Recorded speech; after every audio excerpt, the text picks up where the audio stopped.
palco o secretário especial Rogério Marinho para o próximo painel. Queria chamar também o Sérgio Gobi, que é o nosso diretor de Relações Institucionais aqui de Brasília.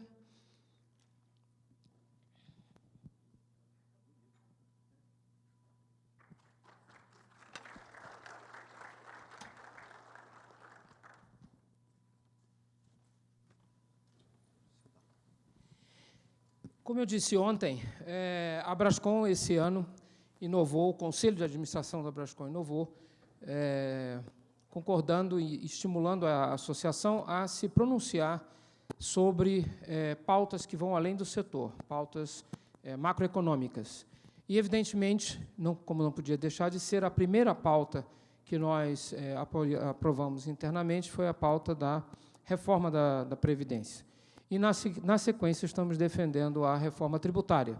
Então, hoje à tarde, são dois os momentos que nós vamos dedicar para esses dois temas da mais absoluta relevância para o país. Então, para falar sobre a reforma da Previdência, secretário Rogério Marinho, muito obrigado aqui pela sua participação. Temos aí uma jornada já de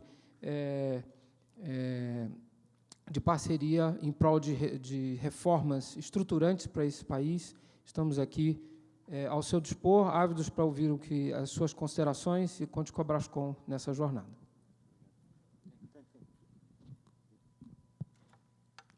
Bom, boa tarde a todos. Obrigado pelo convite, Sérgio, o Gobi aqui, o conselho aqui da Brascom, aqueles que fazem parte dessa importante entidade, né, que representa a modernidade, a tecnologia, o que nós queremos para o nosso país em termos de desafios. Dizer que estamos aqui no meio de um processo que tem muito a ver com o país, né, com o futuro que nós desejamos para o nosso país. Eu vou tentar aqui, de forma resumida, falar um pouco, inclusive permitir aqui que o Gobi disse que queria fazer uma pergunta, talvez seja mais interativo até. Ontem, eu acho que meu sentido temporal está até meio complicado, nós passamos o projeto na Comissão de Constituição e Justiça, e hoje, pela manhã, foi instalada a comissão especial que vai se debruçar sobre o mérito do tema. O projeto ele tem algumas particularidades que eu vou ressaltar aqui. É um projeto que tem combate à fraude, o sistema está permeado hoje por uma série de imperfeições.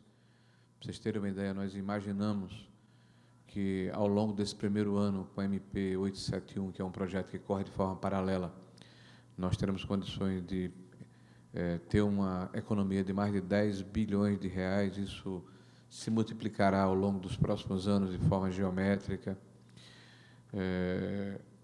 Esse projeto, ele ataca os grandes devedores, inclusive aqueles que nós achamos que são os devedores cutumazes, devedores que se valem do refis não como uma válvula para permitir a sua volta ao negócio, mas como a elisão fiscal mesmo, né? Uma forma de burlar o fisco de forma reiterada. É um projeto que traz equidade no sentido de que todos participam dele, respeitando as especificidades de cada setor e de cada carreira, mas todos participam, todos contribuem. É um projeto que, no cerne, ele de forma muito clara, ele distribui essa responsabilidade no conjunto da sociedade de tal forma que aqueles que ganham mais contribuem com mais e aqueles que ganham menos contribuem com menos. Aqui as alíquotas elas são diminuídas na base e aumentadas no pico da pirâmide. É um projeto que faz com que aqueles que se aposentam hoje de forma mais precoce, com salários maiores, dentro de um período de transição, passem a ter as mesmas regras, as mesmas condições de concessão de benefício e de admissibilidade para fim de aposentadoria do que aqueles que já se aposentam mais tarde e com salários menores, que são os mais pobres desse país. Para vocês terem uma ideia do que eu estou falando, no regime geral hoje nós temos pouco mais de 30 milhões de beneficiários, que é o INSS, e 53% desses beneficiários se aposentaram por idade, não por tempo de contribuição. Essas pessoas se aposentaram em média com 65 anos e meio, no caso do homem, com 19 anos de contribuição, e com 61 anos e meio no caso de mulheres, com os mesmos 19 anos de contribuição. O regime geral hoje tem 63% a 64% de beneficiários que ganham um salário mínimo e 83% desse conjunto de 30 milhões que percebe até 2 salários mínimos. Essa é a realidade do nosso país. No Brasil, hoje, a empregada doméstica se aposenta 10 anos depois do que a sua patroa. O peão de obras se aposenta 10 anos depois do que o engenheiro civil. O gari, da mesma forma. Então, a relação hoje é perversa. Nós temos um sistema que talvez seja o maior distribuidor de rendas avessas. E é isso que nós estamos querendo atacar com o processo dessa nova Previdência. Nós entendemos que a corporação que se apropriou do Estado brasileiro fará e faz um discurso de que o projeto é contra os pobres e, por isso, eles têm que defender o BPC, o rural. Não falam que o projeto, na verdade, faz com que os pobres e ricos tenham as mesmas condições de aposentadoria e de elegibilidade, como nenhum outro projeto atacou e como nenhum outro projeto teve a coragem de ousar. Nós temos uma situação que vocês devem ter ouvido muito falar, que é o BPC, que é o benefício continuado. Esse benefício ele é dado para os idosos pobres e para as pessoas com deficiência. Nós estamos propondo que os idosos que hoje recebem esse benefício aos 65 anos tenham uma antecipação aos 60 anos de idade. Em contrapartida, só recebam o salário mínimo aos 70 anos, por 2 motivos, Sérgio. O primeiro motivo, para evitar a concorrência entre os 2 sistemas. Hoje, como eu falei anteriormente, 53% das pessoas que se aposentam por idade no país contribuem durante 15 anos para conseguir essa aposentadoria. Esses idosos pobres não contribuem sequer com 1 ano e se aposentam na mesma idade e com a mesma condição. Então, nós queremos evitar a concorrência entre os sistemas para que não haja desestímulo na arrecadação, como acontece em qualquer lugar do mundo, onde a assistência é separada de previdência. E o segundo aspecto é uma questão que diz respeito à nossa responsabilidade social. Nós estamos falando de quase 2 milhões de brasileiros e brasileiras que recebem, em média, R$ 250 por mês. São as regras da elegibilidade do BPC e do LOAS, que é a lei que rege essa atividade, a lei das organizações sociais. Eu estou dizendo a essa pessoa que, aos 60 anos, que é catador de papel, que é trabalhador temporário, que faz bico, enfim, que tem uma atividade sem nenhuma regularidade, nenhum vínculo formal, e ganha R$ 250 por mês, digo, olha, você quer receber agora R$ 400? Se você perguntar a essa pessoa, eu lhe asseguro que ela vai dizer, eu quero receber os 400, porque 400 com 250 são 650. Isso vai permitir que eu compre mais alimentos, que eu compre mais medicamentos e que eu sobreviva com mais dignidade. A nossa percepção é de que isso é muito pouco, mas para ele é muito, porque quem ganha 250 e ganha 400 a mais, é 1,5 vezes o que ele ganhava. Tá? Então, nós queremos levar o debate para dentro da comissão especial, porque há muita gente tutelando os mais pobres e se arvorando em seus defensores, talvez sem um conhecimento da realidade daqueles que vivem numa situação completamente diferente da nossa. Na questão do rural, que também tem sido muito combatido, nós temos hoje, de acordo com o IBGE, 16,4%. Quero saudar aqui o deputado Alex, que tem nos ajudado muito, Alex. Tem sido um baluarte, um combativo defensor das reformas estruturantes que o Brasil precisa. Parabéns pela sua postura e parabéns pela política e pelo fato de ter trazido para o Congresso Nacional. Então, nós temos 16,5% de pessoas que moram no campo. Quem diz não sou eu, é o IBGE. E não é uma estatística aleatória, é o censo, casa a casa. Mas 32% dos aposentados no regime geral são rurais. É evidente que há alguma fragilidade no cadastro, isso salta aos olhos. Nós estamos propondo uma rigidez no cadastro. Nós estamos propondo que o cadastro, ele efetivamente possa identificar o segurado especial que, de acordo com a Constituição, tem direito a uma aposentadoria diferenciada, com menor tempo de contribuição e com menor tempo de idade. E com menor contribuição também, já que a contribuição se dá por grupo familiar e não por indivíduo, no caso do segurado especial rural. Mas nós estamos vendo aí uma campanha feroz dizendo que isso precisa ser retirado. Então, nós estamos trabalhando na MP 871, que combate a fraude, e estamos trabalhando na própria PEC, no sentido de tornar o cadastro mais rígido. Então, gente, em linhas gerais, esse é o processo. São quase 70 pontos diferentes. Eu não vou entrar muito aqui nas especificidades, a não ser que haja uma pergunta específica a respeito. O clima no Congresso é completamente diferente do que aconteceu na legislatura anterior. Eu estive pessoalmente com quase 80 deputados de forma individual ou em grupos de 2 e 3, e senadores. Eu estive com 11 bancadas, que representam os maiores partidos no parlamento. Estive com o ministro Paulo Guedes, com mais 6 ou 7 bancadas.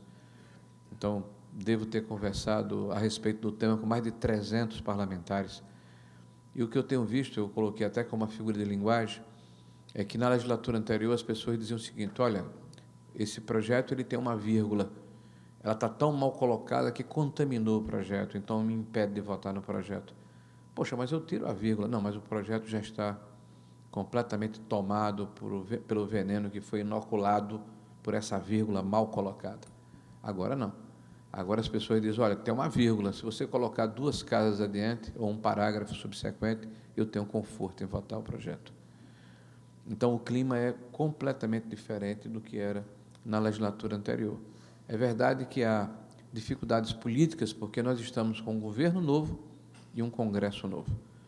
Nós estamos com alguém que preside esse país, que se elegeu com uma disruptura com a velha política. E isso vai demorar um tempo até que haja um encaixe entre as partes, para se entender a regra do jogo. Nós sabemos que o parlamento e a política não podem nem devem ser demonizados.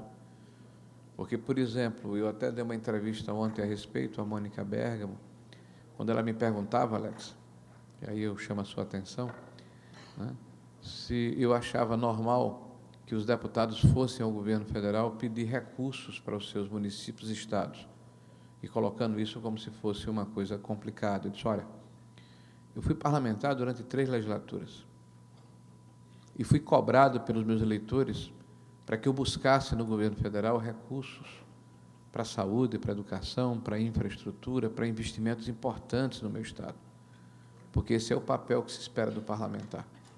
E esse é um jogo absolutamente republicano. E ele acontece comigo como parlamentar, que fui, com Alex, que é parlamentar, acontece na Noruega, na China, na Dinamarca, nos Estados Unidos, na Alemanha, em qualquer país do mundo.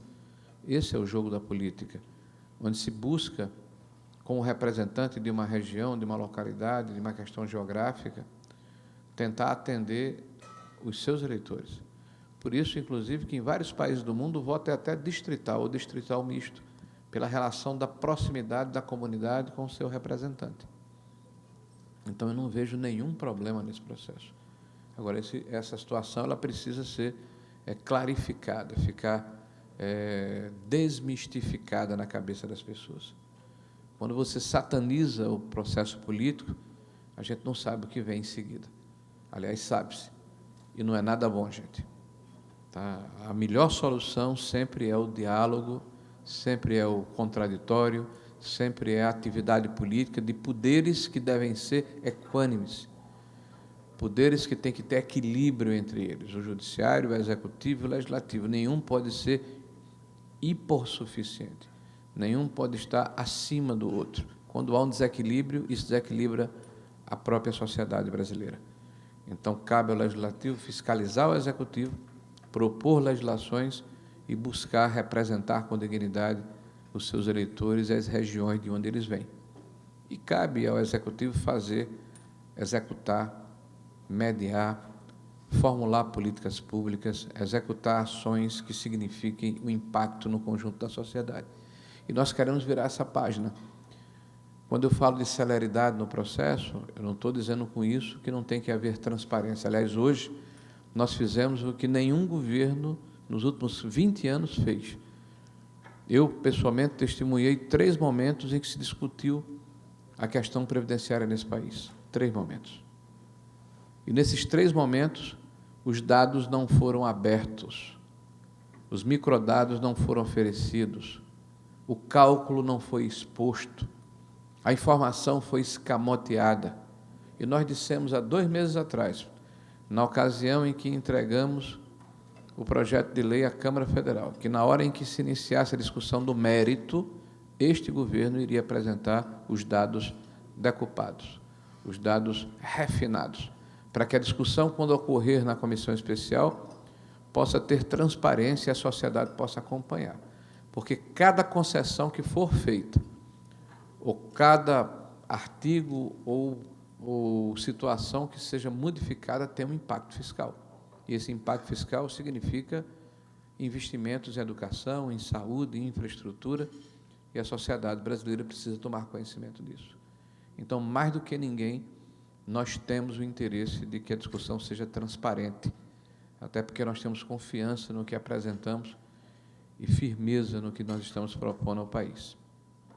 Então, em linhas gerais, eram essas as minhas observações. Eu acho que usei a metade do tempo que me foi colocado à disposição. E dizer que agora é que o jogo começou para valer. Começamos o dia hoje na casa do presidente da Câmara, o deputado Rodrigo Maia, com 12 ou 13, 14 líderes partidários, de partidos que têm compromisso com a pauta, porque essa pauta é maior do que a do governo. Essa pauta não é apenas do presidente Bolsonaro, do ministro Paulo Guedes, essa é uma pauta do Brasil, da sociedade brasileira. E, por isso mesmo, em torno dela, existem partidos que sequer fazem parte da base do governo, mas fazem parte da base da pauta econômica, numa pauta que é a favor do país. E aqui, inclusive, está o Alex, que é um desses deputados, que faz parte de um partido que tem responsabilidade com o país. Então, em torno dessa pauta estão as pessoas de bom senso, que acreditam que o país precisa mudar.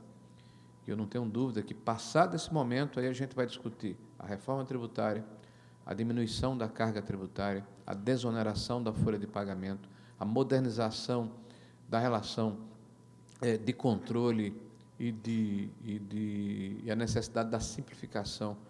Aqui esteve há pouco o Paulo Ebel, que deve ter falado bastante a respeito desse tema.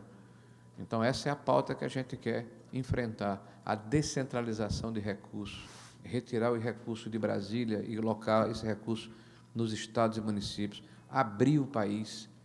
Nós somos um dos países mais fechados em termos comerciais no mundo e pagamos um preço por isso, apesar do tamanho da nossa economia. Então, enfim, nós temos aí vários desafios pela frente. Na área do trabalho, que eu também sou secretário do Trabalho, nós estamos, Sérgio, debruçados na modernização e customização de todas as NRs, todas. Tá? Nós estamos, inclusive, com um cronograma que agora em junho vai ser exposto, de tal forma que este ano ainda nós vamos modernizar pelo menos 6 das 36 NRs. Nós queremos simplificar a fiscalização, queremos deixar ela mais equilibrada, queremos retirar os excessos. Os empreendedores no Brasil não podem ser tratados como predadores, apesar das palavras aparentemente terem o mesmo sentido, mas são diametralmente opostas. Nós queremos criar um ambiente confortável para quem quer gerar emprego, renda e oportunidade nesse país. Então, precisamos urgentemente virar essa página da Previdência para que essas pautas importantes possam vir a lume e fazermos o que o Brasil espera de nós.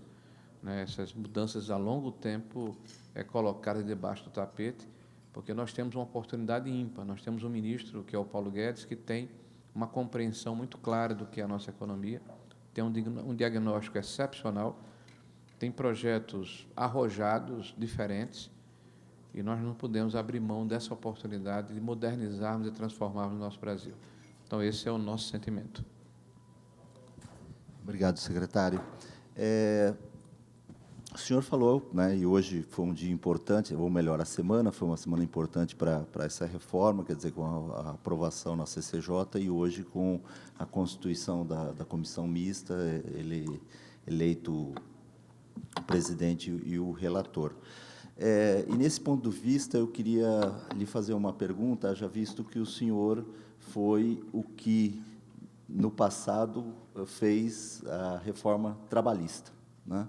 E a reforma trabalhista foi a partir de um projeto de lei do Executivo que tinha como única exclusividade falar que o negociado, né, valia sobre o legislado, e o senhor construiu com essa base, no Congresso, a reforma trabalhista.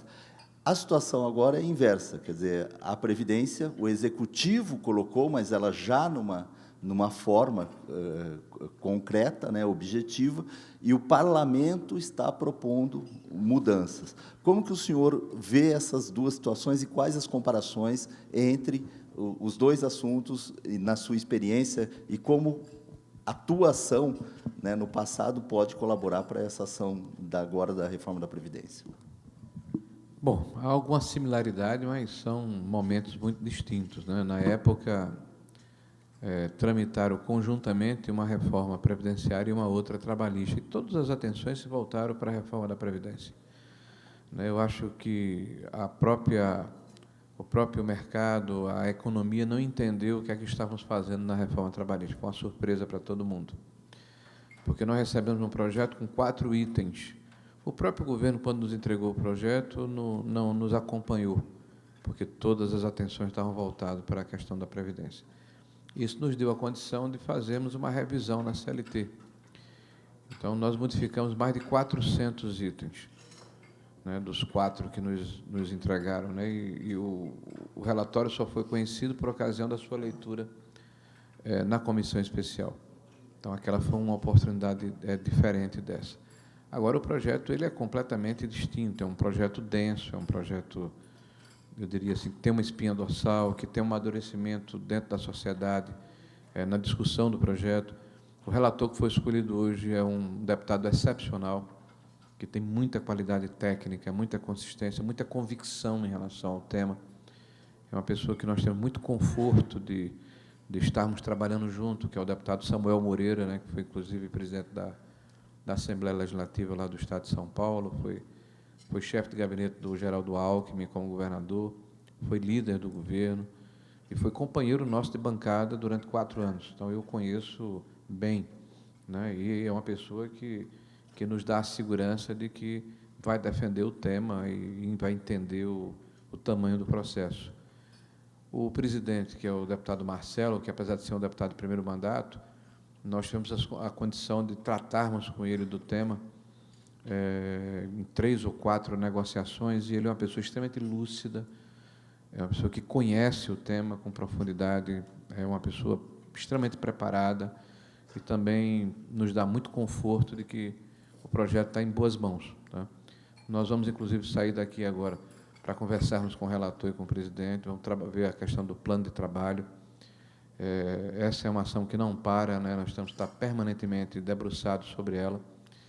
Eu diria que, quando fizemos a relatoria da reforma trabalhista, nós não tivemos esse cuidado do governo de nos acompanhar, o que foi muito bom, viu? O governo nos deixou em paz. Quando nós apresentamos o projeto era um pouco maior do que eles esperavam.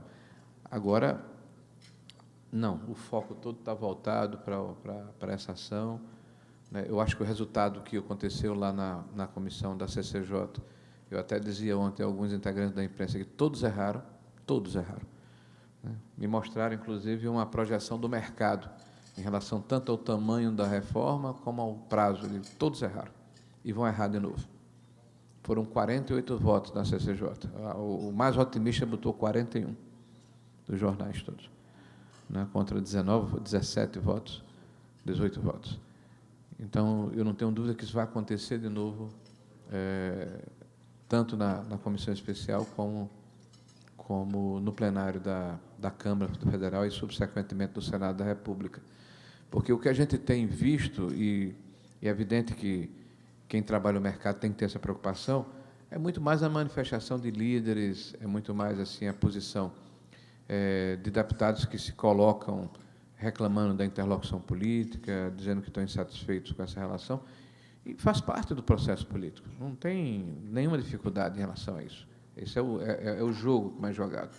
Agora, eu nunca vi um Congresso tão propositivo e com tanta vontade de fazer as coisas acontecerem.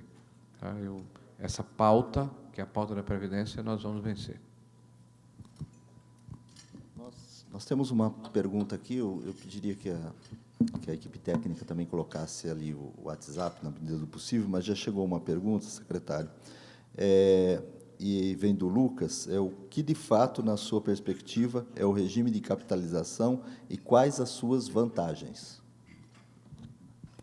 Lucas, é incrível, porque essa pergunta, todas as entrevistas que a gente dá, pergunta a mesma coisa para a gente. A gente colocou no projeto uma abertura, porque, constitucionalmente, o regime que nós temos é o de repartição, que é o que nós chamamos de regime solidário.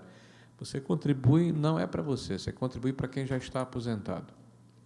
Então, na década de 40, nós tínhamos em torno de 7,2, 7,3 idosos para cada 100 habitantes.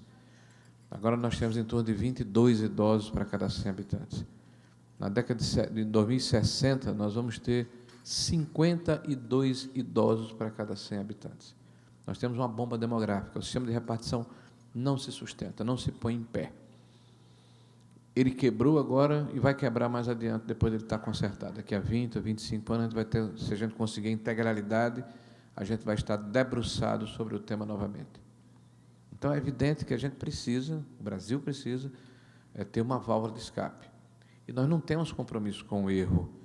30 ou 40 países do mundo têm regime de capitalização ou isolado ou híbrido, consociado com regime de repartição. E tem várias formas de capitalização. O que é que nós colocamos dentro do projeto? Nós dissemos, primeiro, que ninguém vai ter menos que um salário mínimo. Então, a crítica que é feita, porque no Chile as pessoas têm menos de um salário.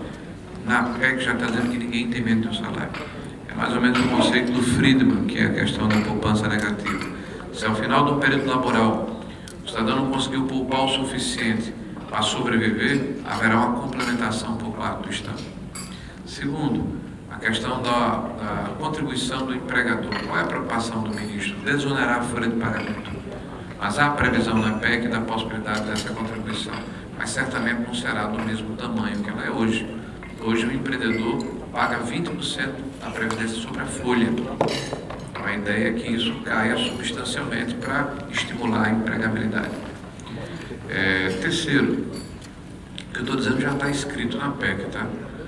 Terceiro, custo de transição. Porque vai custar 2 ou 3 trilhões você abandonar o sistema de repartição, partir para um sistema de capitalização. O que nós estamos dizendo é que há a possibilidade de utilizar o que nós chamamos de nocional, que vem de noção, que é o sistema da Noruega, da Suécia, da Itália, do Canadá, da Polônia, não é o sistema do Chile, onde o cidadão que ingressa no sistema de capitalização, ele tem uma espécie de conta gráfica, onde o governo se obriga, ao longo de um período que é estabelecido, a ressarcir aquele numerário na hora em que terminar esse contrato, daqui a 30 ou 40 anos. E quem garante isso? Uma cesta, um funding, que pode ser de títulos de dívida pública, títulos de imobiliários, receitas extravagantes que ainda não existem. Então, tudo isso vai ser formatado num projeto de lei de emenda de complementar a posteriori. Enquanto isso, o recurso continua entrando no fundo de repartição existente para diminuir o custo dessa transição. Tá? Então, isso não é a gente não está inventando uma roda. Nós não estamos dizendo uma coisa inusitada. Ela existe em países que são extremamente sólidos com o seu regime. Há uma legislação comparada, estudos comparados, de quase 40 países do mundo, onde deu certo, onde deu errado. É evidente que a gente não tem compromisso com o erro, repito. Nós vamos pegar o que deu certo e vamos incorporar o que deu errado, vamos deixar de lado. Tá? Então, isso só vai ser definido, Lucas, no projeto de lei complementar que será feito a posterior, após a aprovação da PEC. Ok? Ok. Mais uma pergunta aí. A última, né? É a última, mas quero mudar um pouco o tema, secretário. Falar um pouco de e-social. Né? A gente, particularmente a Brascom, se envolveu nesse tema há mais de 5 anos. Nós estamos aí prestes a começar a retirar ou ter os benefícios desse sistema para as empresas que faturam acima de 78 milhões, e, recentemente, o governo pronunciou, através de vários agentes públicos, a questão da reformulação do e-social. Isso gerou um burburinho nas empresas que estão adotando, né, porque agora já as 8 milhões de empresas já entraram no sistema, né, e a gente esteve já no governo apresentando o que já pode ser simplificado, retirado nesse momento para as empresas. Nós tivemos com o secretário Bruno Dalcomo e com o secretário da Economia, o Caio Megali. E entregamos formalmente aquilo que CAGED, RAIS,